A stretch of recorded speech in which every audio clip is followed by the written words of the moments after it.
Well, one of the biggest red flags in the furore around labour shortages is the threatened imminent cull of hundreds of thousands of pigs. We're told that pig farms are packed to the gunnels with stock which can't be processed because of a lack of abattoir workers and butchers.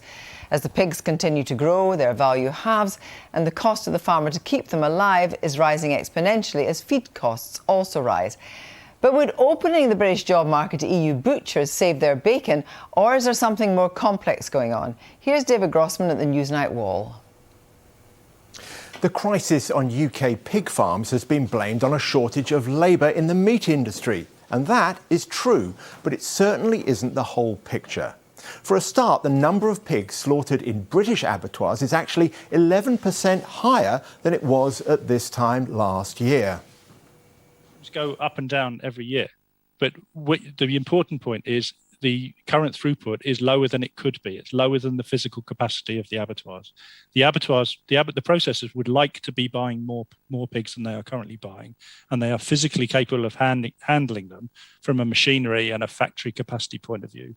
The only reason they can't buy the pigs they want to buy is because of a shortage of labour. So what's going on? The industry is in crisis, but more pigs are going through the abattoirs than this time last year. Well, let's go back to 2018. The world's biggest consumer of pork, China, was gripped by a devastating outbreak of a disease called African swine fever. It's almost always fatal to pigs.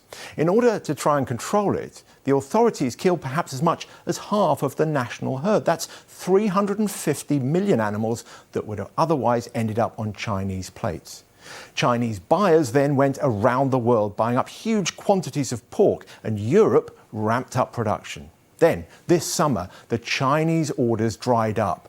Domestic production in China now seems to be recovering. If we look at a graph of Chinese pork imports, you can see there's a big rise, over 100%, but then the beginnings of it falling back. That's the latest data we have from May this year.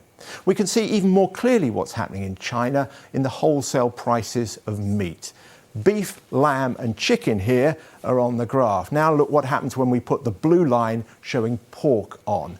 The price goes up and then goes along for a couple of years, and then it's collapsing.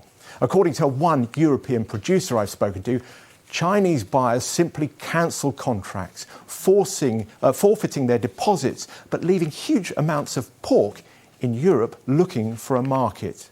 Meanwhile, in Germany, they had their own outbreak of swine fever. It meant that German pork exports to non-EU countries were halted. That meant even more meat looking for a buyer. If we look at EU pork prices now, we can see them in yellow, British prices there in blue, but the EU prices are 14% down on the average price from 2016 to 2020. Not only that, but much of the meat meant for export to China was in fact minimally butchered. Essentially, the pig is chopped up into large sections, boxed and then shipped. The rest of the processing is done at the other end. But to sell the same meat in European shops and restaurants, it requires a lot more processing. So now, all over Europe, we have a scramble for processing workers at a time when many people simply don't want to travel. In the UK, trade bodies are calling for more visas for EU workers. But in Ireland, where they have access to as much EU labour as they want, the main farmers' organisation there, the IFA, is calling for visas for workers from outside the EU. Their latest market bulletin states, the lack of skilled labour available in some processing plants is still at the forefront of concerns to be addressed. Workers are required from outside the EEA, as the required skilled labourers are not available within the EU to work in our boning halls. In the UK too, there is pressure to bring in workers from beyond the EU.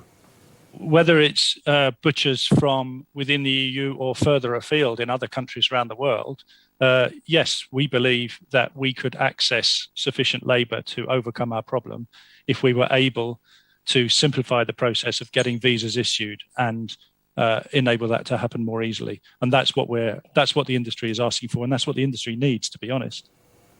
So there's no question the UK pork industry is facing a crisis and desperately needs labour.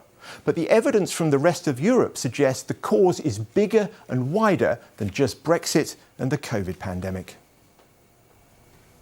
David Grossman.